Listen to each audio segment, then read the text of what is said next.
Hey everybody, welcome to your November 2022 Astrological Forecast. A special shout out to my subscribers for your continued support, for liking and sharing and commenting on my videos. If you're new to my channel and you like this video, be sure to subscribe, okay?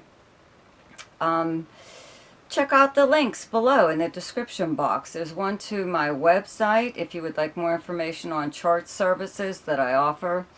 And there is another link to something called Ask Me a Question, which is for those of you who only need to know maybe one or two things about your chart. And there's also a link to my email address where you can just email me and ask me whatever it is you want to know. It's a lot easier that way, okay?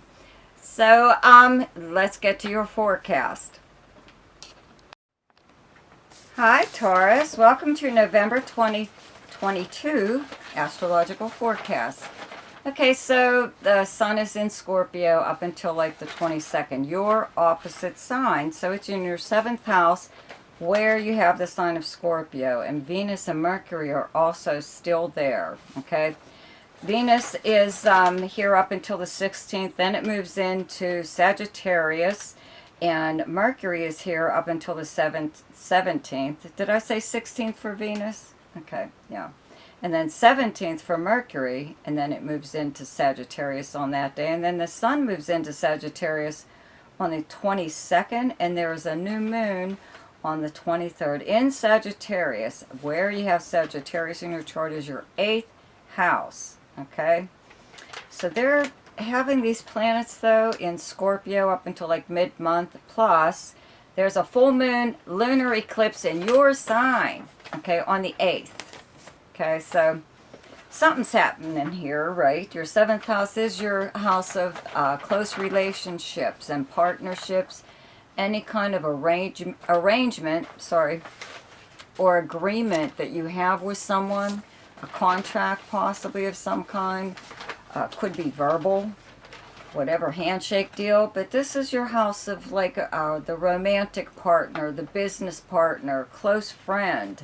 It's also the house of competition, like competitors in business more or less, but it could also be in romance, you know. It's also the house of open enemies. So around this time of year, sometimes, you know, maybe things get a little bit, you know, iffy for you, but there really isn't, you know, usually it's Mars is here around this time, and that's usually what does it, but it's not here right now. And in fact, having Venus in your 7th house kind of brings about really nice, pleasant conversations.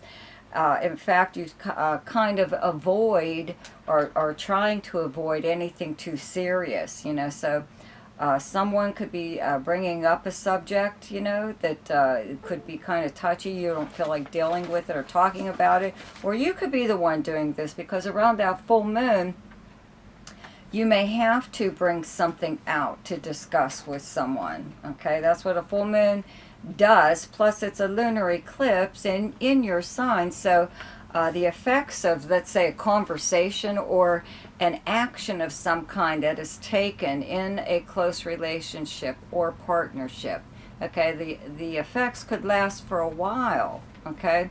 So it could be months, or, you know, so many months to maybe 6 months, whatever. But remember, you know, this is like your chance to straighten something out. You know, it might not be easy, but there could be something going on with a close friend, or like I said, a romantic partner, or in business, okay, that needs addressed in some way or other. And so around that full moon is probably when you can't handle it anymore, and you are just going to maybe blurt something out, okay? Because you have to remember, the planet Uranus is in your sign also at the same time. So a lot of times things just, yeah, blah, just come right out of your mouth, and you're like, who said that? Oh God, it was me, you know? But remember, whatever it is that you're saying is the truth. It's your true feelings. Uranus makes you be your true self, no matter how, you know, ridiculous you feel, or you think people may view you. You know, who cares? You can't help but be yourself when you have the planet Uranus in your sign, okay? It's the real you, and if they don't like it, too bad. But whatever you do or say, okay, the effect of that could surprise you, or you could surprise someone, okay? Because you could just decide to leave a relationship right now, you know, or if you were having problems in a relationship, you could do something that really like bewilders the other person, like, wow, I didn't see that coming, surprise them, right? Why not? Well, anyways, when all of these planets move into your 8th house of shared resources, shared money, okay, this is shared debt also. Okay, this is the house of the bank accounts, credit cards. It's passive money though also. Okay, money from settlements of some kind, insurance payouts, refunds, whatever. Okay, so the new moon here on the 23rd will bring a new beginning in this area. Maybe in your partnership, business possibly. Maybe you wanted, maybe you don't want to be in business with this person anymore and you're divvying up everything, or you're making some kind of changes as to how the resources in the business are spent, okay? Or if this is romantic, same thing, the discussion about, spending too much money, who's spending what, or whatever, okay? You have to remember now, Mars is in Gemini in your 2nd house of income, earned income, okay? It's going to be here up until March, so your 2nd house is the money house, directly across from your 8th house of that other money house, right? So that's your focal point, money, and you're the natural ruler of the 2nd house, possessions, okay? You're going to hold on, by your fingernails to something. They're going to have to fight you tooth and claw for something if you jointly own it with someone else, okay? Because that's yours. You view it as mine, okay? Possessions, that's what Taurus governs, rules, okay? The 2nd house. So Mars is retrograde here in your 2nd house. So maybe you're going back and looking over stuff, Because this is the house of your possessions and valuables, it's a really good idea to make sure that they are still there. If you put them in a safe place, you hide stuff. We're talking like maybe luxury items, jewelry, or even collectibles, or even coins or stock, paper, something, whatever, something that is valuable to you.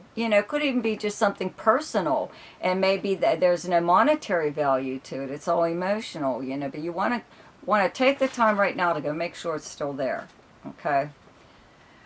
Anyway, so that I believe that's what's going to go on here, is you're going to, divvy up something possibly with another person, even if it's a friend, and somebody could just give you something at this time, okay? They could give you something that you either need or you've always admired that they have. It's not always money. They could give you some kind of object or whatever, right? I do have to mention Jupiter is in Pisces again in your 11th house, and it's also retrograde, but it's in your 11th house of dreams, hopes, and wishes. Your friends and acquaintances, where you go to hang out. It's your most sociable house. So somebody, if you do belong to any kind of organization, or your group of friends could benefit you in some way. They could help you in some way. So the 8th house being the house of other people's resources and money. If you needed help at this time, this would be the best time to ask for it, especially, once Venus moves into this area on the 16th, all the way to the end of the month.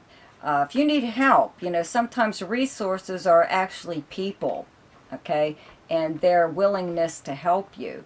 So just keep that in mind, okay? So the best time to do something each month is when the moon is in your own sign, and the moon is in Taurus on the 7th, 8th, and 9th. And the best time to lay low is when the moon is in your opposite sign, and your opposite sign is Scorpio, and those dates are the 21st, 22nd, and 23rd. The best time for romance, recreation, creativity, fun, any kind of speculation or gambling, and anything to do with children is the 2nd, 3rd, 4th, 17th, 18th, 19th, and 30th. The best time for money is the 9th, 10th, 11th, 23rd, 24th, and 25th.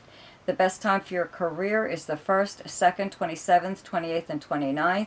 And the best time for communication and travel is the 12th, 13th, 14th, 25th, 26th, and 27th. So don't forget to check out my weekly forecast, okay? And I'll see you then. Goodbye.